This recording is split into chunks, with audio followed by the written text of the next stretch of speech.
All right, I'm going to get going. Can you guys hear me okay? I've really got to project over here, so and hopefully it'll quiet down out there. My daughter's handing out a handout to everybody as you're coming in. On one side, it's just a historical timeline of ancient Israel. The reason I put that together is because a lot of times I have students that want to know when prophets prophesied, things like that, so it's kind of a handy thing. But flip it over. This is the side that we're going to focus on. It's a list of the 3 First World Empire's kings. The reason I bring this up is because one of the questions that I received was for Daniel chapter 5, because there is no king named Belshazzar listed on here, as you can see, and that is true, but you'll also see that I wrote him in. But I'll explain why that is the case here in just a second. So we're going to be looking at Daniel chapter 5. There's a ton of historical information that I've got to go through. If this is something that you guys like with regards to the book of Daniel, because it is kind of a difficult book, then I'm probably going to teach this class this summer on the book of Daniel. There is so much stuff. So buckle up, because I've got 16 pages of notes that we've got to get through in 35 minutes. So Daniel 5, the question is, why is Belshazzar listed as a king of Babylon when he wasn't a king, which is 100% true. Okay? So the events of Daniel 5 take place almost 70 years after Daniel chapter 1, verse 1. And they involve the Babylonian Empire's last, and I'm going to put him in air quotes, king. Whereas chapters 1 through 4 dealt with the life of the empire's second king, Nebuchadnezzar, and his 43-year reign. We will talk about why the 3 to 4 kings in between the end of chapter 4 and the beginning of chapter 5 are neglected, just like we're going to talk about why Belshazzar is mentioned in chapter 5, even though he wasn't a king, and was he even a real person. But first, I want to give you a history lesson about the 23-year period of Babylonian monarchs that are not discussed in Daniel's account. Because number one, it'll give us insight into what Daniel predicted all the way back in Daniel chapter 2, verse 39, but also because those kings are mentioned elsewhere in the Bible, in the books of Jeremiah and Isaiah. Now, there are very important pieces of archaeological literature that give us details of this 23-year period, and none of them are biblical. Okay, there are 6 pieces of archaeological literature that have been found that help us fill in the blanks and make the connection between Daniel and secular history. The first one is called the Babylonian Chronicle. The second one is called the History of Babylon, as written by a man by the name of Berosus. He was a Babylonian priest in the 3rd century BC who wrote for the Greeks. And interestingly enough, he writes in Koine Greek, which is the language of the New Testament, how it was initially written. The third piece of literature is a cuneiform tablet we're going to talk about more in a second, found in Babylon that dates to the 6th century BC, that mentions Belshazzar as a prince, and then the Nabonidus Cylinder, which details the rule of the Babylonian Empire's last king. The 5th piece is what's known as the writings of the Greek historian Herodotus. And the last one is called the Prayer of Nabonidus, which details Nabonidus' absence from Babylon, which allowed his son, who Belshazzar was, to rule. Now, if you look on this king's list, you'll notice under the Babylonian kings that Nabonidus was indeed the last king of Babylon. All 6 of these pieces of ancient literature not only give us tremendous historical insight as to what was going on in Babylon after Nebuchadnezzar's death in 562 BC, but they also validate Daniel's account. So this is really important. Chapter 5, when you look at it with the 6 pieces of ancient literature that archaeologists have found, basically prove what Daniel is saying to be true. Okay? Now, they don't talk about the handwriting on the wall, and that's a story anyone who grew up in a church has probably heard before, but we'll get into that in just a second. So, a little history here. When Nebuchadnezzar died in 562 BC, he was succeeded by his son named Amel-Marduk. In the English, it's Evil Merodach. That's kind of a crazy name, but it is what it is. Okay? And he reigned for 2 years. He is also talked about in Jeremiah chapter 52 and 2 Kings chapter 25. Amel-Marduk, or Evil Merodach, was assassinated by his brother-in-law, who is also mentioned. His brother-in-law's name was Neriglissar. And because, as Berosus writes, this prince, meaning Evil Merodach, whose government was arbitrary and licentious, fell a victim to a plot, being assassinated by his sister's husband after a reign of 2 years. Really nice family, obviously. And that occurred in August of 560 BC. Listen to what Berosus goes on to write about this period of time leading up to Daniel chapter 5. On his death, meaning Evil Merodach's death, Neriglissar, his murderer, succeeded to the throne and reigned 4 years. His son, Labarasor-Dorach, a mere boy, occupied the throne for 9 months, when owing to the depraved disposition which he showed, a conspiracy was formed against him, and he was beaten to death by his friends. It's interesting that he would refer to them as his friends, right? After his murder, the conspirators held a meeting and by common consent conferred the kingdom upon Nabonidus, a Babylonian and one of their gang. In the 17th reign of the year of Cyrus, he advanced from Persia with a large army, and after subjugating the rest of the kingdom, marched upon Babylon. Apprised of his coming, Nabonidus led his army to meet him, fought and was defeated, whereupon he fled with a few followers and shut himself up in the town of Borsippa. Cyrus took Babylon, and after giving orders to raise the outer walls of the city, because it presented a very redoubtable and formidable appearance, proceeded to Borsippa to besiege Nabonidus. The latter surrendered without waiting for investment, but was humanely treated by Cyrus, who dismissed him from Babylon, but gave him Carmania for his residence. There Nabonidus spent the remainder of his life, and there he died. Now, fascinatingly, there is no mention in Berosus' history there that Belshazzar, who's mentioned in Daniel 5, even existed. So the account of Daniel 5 was deemed as mythical until the 1800s, when a massive amount of cuneiform tablets were unearthed in the remains of Babylon. The remains of Babylon exist about 55 miles south of what is today Baghdad, okay? Baghdad, Iraq, okay? A bunch of cuneiform tablets were found in the remains of Babylon. The most well-known of these tablets may be one that you guys have all heard of. You ever heard of the Epic of Gilgamesh? The Epic of Gilgamesh was one of those tablets that was found in the 1800s. But the most important tablet unearthed from a biblical standpoint was tablet 135. Why? Because it is on this tablet that Belshazzar is mentioned. He's referred to as an officer of the king when Neriglissar came to the throne in 560 BC. Later, when the Nabonidus cylinder, one of the other pieces that I just talked about, was unearthed in 1853 at the ancient temple of Shamash, the cylinder talked about the reign of Nabonidus and his son Belshazzar. The Nabonidus cylinder also talks of Nabonidus spending much of his rule at the oasis of Tema in northwest Saudi Arabia. If you ever get a chance, Google Oasis of Tema. It's pretty incredible. I mean, it is an oasis, and the ancients used it when they traveled across the desert. So, this, yes? T-E-I-M-A, Tema.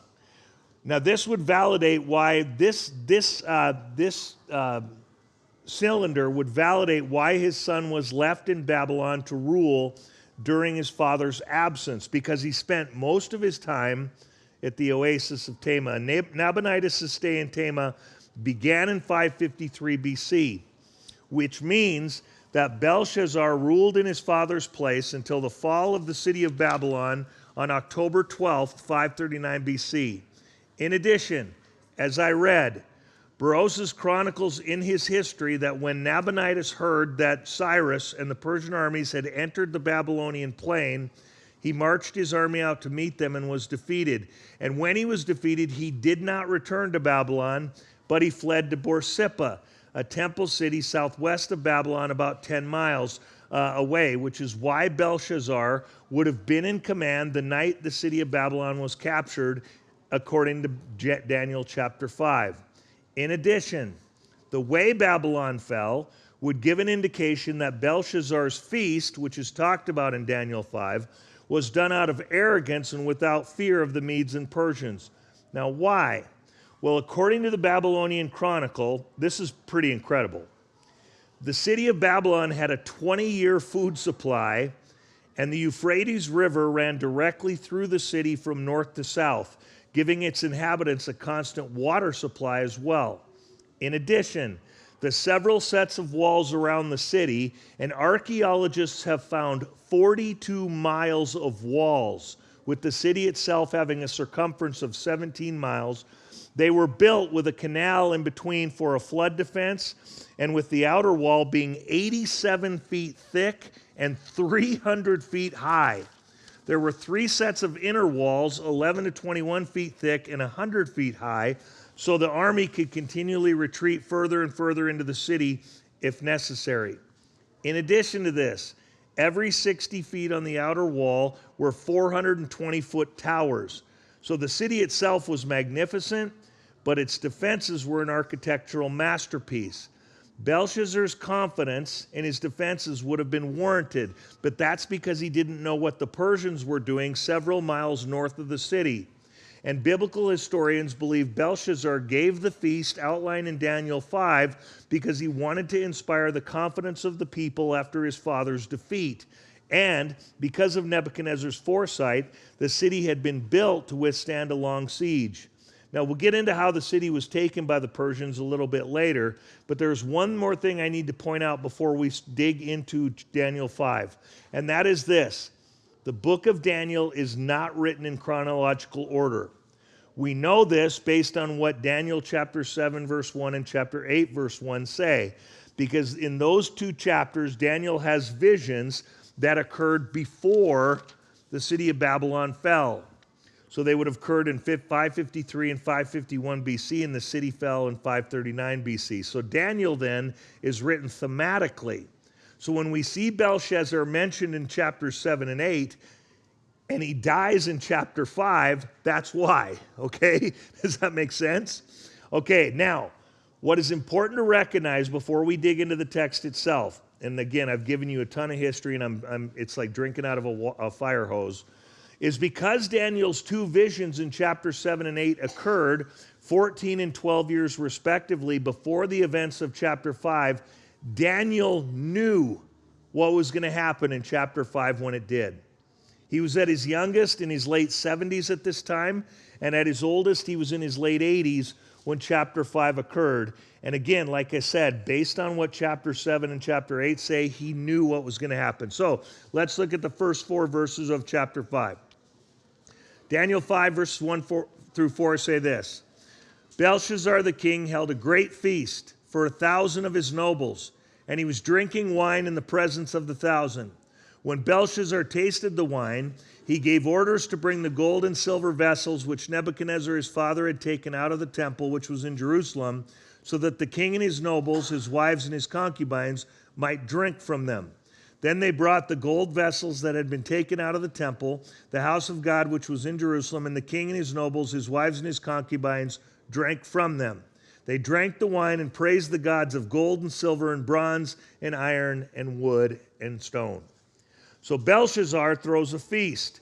And given the language, the original language of Daniel chapter 5 verse 2, and by the way, it's written in Aramaic originally. Daniel's kind of an interesting book. Part of it is written in Hebrew, part of it's written in Aramaic. But given the language of chapter 5 verse 2, his orders to bring in the holy vessels from the temple, which his grandfather Nebuchadnezzar had plundered, came after he was drunk. Okay? This is important to understand. He's drunk when he does this. And given what is said in verse 13 and verse 22, when we look at those in just a minute, Belshazzar knew he was committing an act of sacrilege against Yahweh. This idolatrous and sacrilegious act was done against the God of Daniel and his grandfather Nebuchadnezzar. If we do a study on Daniel, which I plan on doing this summer, you'll see that Nebuchadnezzar actually converted and believed in Yahweh before he died. It's kind of a fascinating story. And it's detailed in chapter 4. Interestingly, and what is divinely ironic is that Belshazzar's name means Bel has protected the king, and Bel was one of the Babylonian gods. But we already know the outcome of the story, so Bel didn't protect the king. Okay? So, all that to say, what I'm about to say next is not universally agreed upon. So be noble-minded like the Bereans and search the scriptures to see if these things are so. But oftentimes in the scriptures, when you see God talked about as with human characteristics, it's what's known as an anthropomorphism.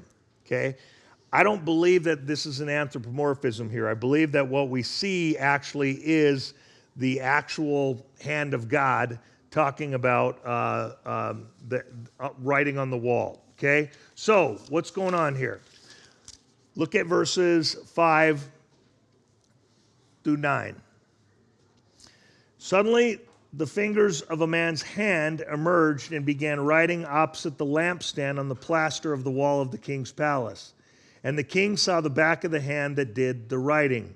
Then the king's face grew pale, and his thoughts alarmed him, and his hip joints went slack, and his knees began knocking together. The king called aloud to bring in the conjurers, the Chaldeans, and the diviners. The king spoke and said to the wise men of Babylon, any man who can read this inscription and explain its interpretation to me shall be clothed with purple and have a necklace of gold around his neck and have authority as third ruler in the kingdom. Then all the king's wise men came in, but they could not read the inscription or make known its interpretation to the king. Then King Belshazzar was greatly alarmed. His face grew even paler, and his nobles were perplexed. So Belshazzar sees what I believe is the hand of the pre-incarnate Christ writing on the wall, and it terrifies him. He was so scared, the strength left his lower body, and he almost fell. In the Aramaic, it reads this way: the joints of his loins were loosed, and his knees smote one another. So his knees were knocking together, okay? So he's terrified. He calls in his guys. Nobody knows what's written on the wall. Now we'll get to that in just a minute. So look at verses 10 through 12. The queen entered the banquet hall because the words of the king and his nobles. And the queen spoke and said, O king, live together. Do not let your thoughts alarm you or your face be pale. There is a man in your kingdom in whom is the spirit of the holy gods. And in that day, in the days of your father, illumination, insight, and wisdom, like, I'm losing my place here. Like the wisdom of the gods were found in him. And King Nebuchadnezzar, your father the king, appointed him chief of the magicians, conjurers, Chaldeans, and diviners. This was because an extraordinary spirit, knowledge and insight, interpretation of dreams, explanation of enigmas, and solving of difficult problems were found in this Daniel, whom the king named Belteshazzar. Let Daniel now be summoned, and he will declare the interpretation. So, the queen says, hey, there's this guy that was in the days of Nebuchadnezzar, your father. Now, we know, based on what the history tells us, is that Nabonidus was Belshazzar's father. So what does she mean by calling Nebuchadnezzar Belshazzar's father? Well, linguistically, that's easy to solve. In the languages of Aramaic, Greek, and Hebrew, there is no word for grandfather, nor is there a word for grandmother or even forefather. So, if one is related biologically and genealogically, they are simply called father. Does that make sense?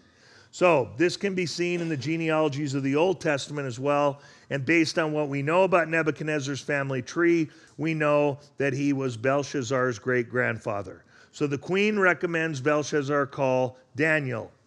Now, go back to verse 8 of chapter 5. It says this: Then all the king's wise men came in, but they could not read the inscription or make known its interpretation to the king.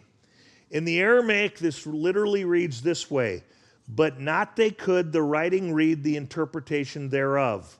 This is important because what that says is that they could read it, but they didn't understand what it meant. Does that make sense? They read it, but they didn't know what it meant. So basically, it was a riddle. They couldn't decipher it. So the queen tells the king to call Daniel because he's a guy that knows these kinds of things. So look at verses 13 through 16. Then Daniel was brought in before the king. The king spoke and said, and said to Daniel, "Are you that Daniel who is one of the exiles from Judah, whom my father the king bought from Judah?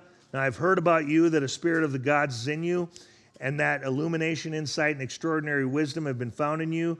Just now the wise men and the conjurers were brought in before me that they might read this inscription and make its interpretation known to me, but they could not declare the interpretation of the message. But I personally have heard about you that you're able to give interpretations and solve difficult problems. Now, if you are able to read the inscription and make its interpretation known to me, you will be clothed with purple and wear a necklace of gold around your neck, and you will have authority as the third ruler in the kingdom." So Belshazzar calls in Daniel, tells him that if he can interpret it and tell him what it means, he'll give him what he'll give him, to make him third in charge behind he and his father. However, look what Daniel says. Then Daniel answered and said before the king, "Keep your gifts for yourself or give your rewards to someone else. However, I will read the inscription to the king and make the interpretation known to him." Daniel wants nothing that the king has to offer. And I believe it's because Daniel knew what we just talked about a few minutes ago, based on chapters 7 and 8, that this day was coming. Belshazzar's promises of wealth and power was absolutely pointless. So look at verses 18 through 24. "O king, the Most High God granted sovereignty, grandeur, glory, and majesty to Nebuchadnezzar, your father. Because of the grandeur which he bestowed on him, all the peoples, nations, and men of every language feared and trembled before him. Whomever he wished he killed, and whomever he wished he spared alive, and whomever he wished he elevated, and whomever he wished he humbled. But when his heart was lifted up, and his spirit became so proud that he behaved arrogantly, he was deposed from his royal throne, and his glory was taken away from him. He was also driven away from mankind, and his heart was made like that of a beast, and his dwelling place was with the wild donkeys. He was given grass to eat like cattle, and his body was drenched with the dew of heaven, until he recognized that the Most High God is ruler over the realm of mankind, and that he sets over it whomever he wishes." That whole part that Daniel just talked about is talked about in chapter 4.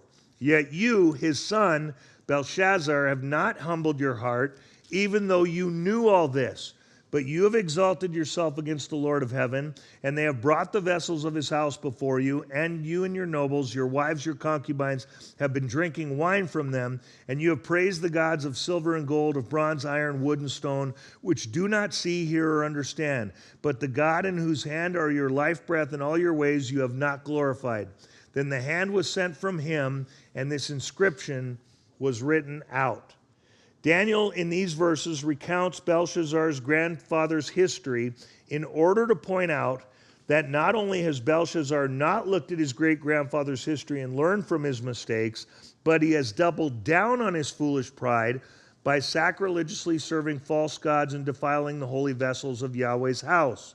And because of this, the ultimate judge was handing down his judgment.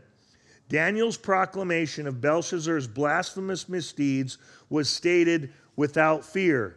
And that's because, as you will see when we go through Daniel, Daniel's faith and fear were in God and God alone. In fact, in verse 24, Daniel states that the hand was sent from him. And I think this is very significant because on a king's hand, on his right hand, was worn his signet ring. The signet ring was the sign of power, in that all decrees given by a king, when they were written down in a scroll and they were rolled up, you would seal it with a piece of soft clay. And then the king would take the signet ring and press the ring into the soft clay so that all could see that it was an official decree of the king because it had his signet on it. In this case, there was no need for the hand to have a ring because the writing itself and the supernatural way within which it was done was the sealed decree displaying God's power. And what's interesting about this is in the interpretation, when I was in Sunday school, when we'd see pictures, it was always this massive hand, right? This giant hand. And it wasn't. According to how it's written, it was just a man's hand. So imagine, they're all drunk anyway. So imagine then all of a sudden he's looking and he sees this hand writing on the wall. It would be kind of disconcerting, to say the least. Now, this is the inscription, verses 25 through 28. This is the inscription that was written out. Mene, mene, tekel, upharsin. This is the interpretation to the message. Mene, God has numbered your kingdom and put an end to it. Tekel, you've been weighed on the scales and found deficient. Upharsin, your kingdom has been divided and given over to the Medes and the Persians. Then Belshazzar gave orders, and they clothed Daniel with purple, put a necklace of gold around his neck, and issued a proclamation concerning him that he now had authority as the third ruler in the kingdom. Many, many tekel upharsin. Now, believe it or not, there is much debate over the translation of these four words due to a variety of factors. And these are just semantics, but I'm going to throw them out there for you just because it's kind of fun for me. Were they written on the wall in Aramaic by God's hand, or only identified as Aramaic in Daniel's book?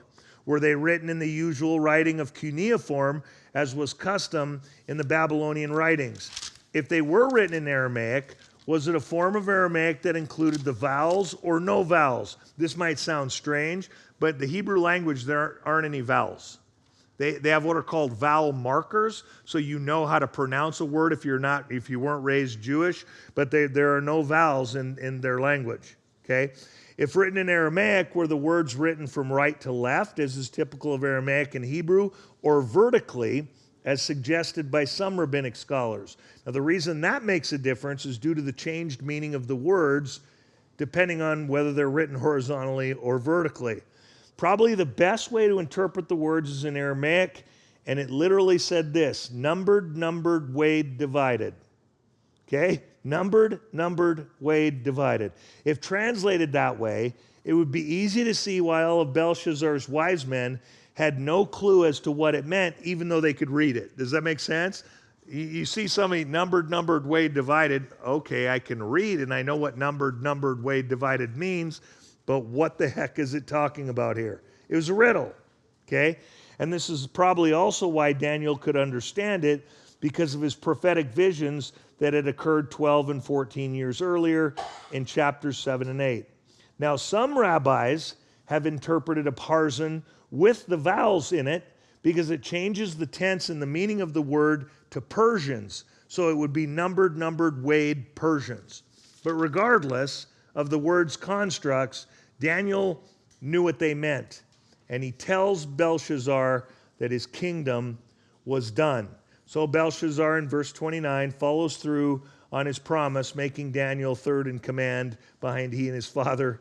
It's a command that Daniel would hold for less than 24 hours. Because, look at verses 30 and 31. That same night, Belshazzar the Chaldean king was slain. So Darius the Mede received the kingdom at about the age of 62. Now I want to read something to you from the Greek historian Herodotus as to how the Persians took Babylon. This is really cool, but listen really closely as to why he said the Babylonians inside the city were distracted. Okay?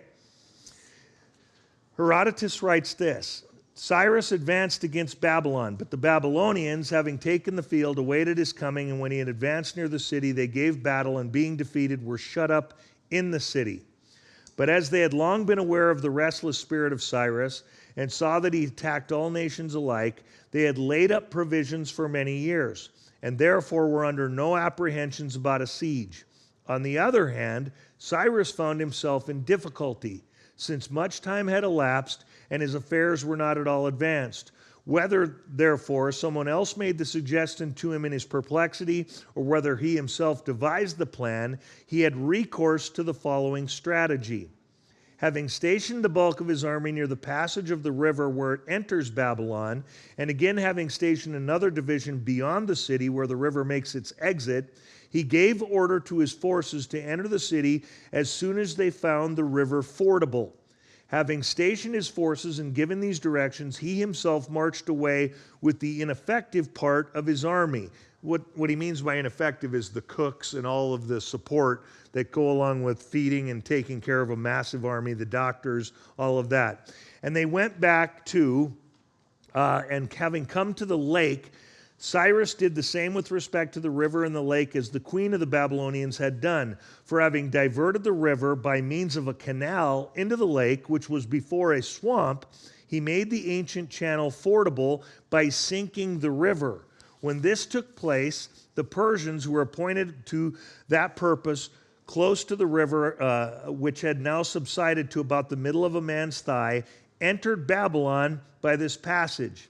If, however, the Babylonians had been aware of it beforehand or had known what Cyrus was about, they would not have suffered the Persians to enter the city, but would have utterly destroyed them for having shut all of the little gates and the sluice gates that lead to the river, and mounting the walls that extend along the banks of the river, they would have caught them as in a net. Whereas the Persians came upon them by surprise. It is related by the people who inhabited this city that by reason of its great extent, when they who were at the extremities were taken, those of the Babylonians who inhabited the center knew nothing of the capture, for at the time there was a festival going on. But they were dancing at the time and enjoying themselves till they received certain information of the truth, and thus Babylon was taken for the first time. The Persians, in other words, diverted the river into a swampy area northwest of Babylon. And by the way, they'd made it into a lake by doing this, and it still exists to this day. Okay? So they built a canal, diverted the river into this swamp area that ended up turning it into a lake, and then they dammed it up. And it dropped the water level to a low enough depth that the Persians basically waded under the walls and broke through the sluice gate. And because the Babylonians were drunk and partying inside the city, and that's what Herodotus talks about, and so does Daniel, the city was easily taken. Now, both the books of Isaiah and Jeremiah predicted this very thing decades and centuries earlier, respectively. So what's the application here? Because I just gave you a lot of historical information. But I think there are actually three things that are applicable to this story. And I think that they can be applied not only to our everyday lives, but to our faith in general.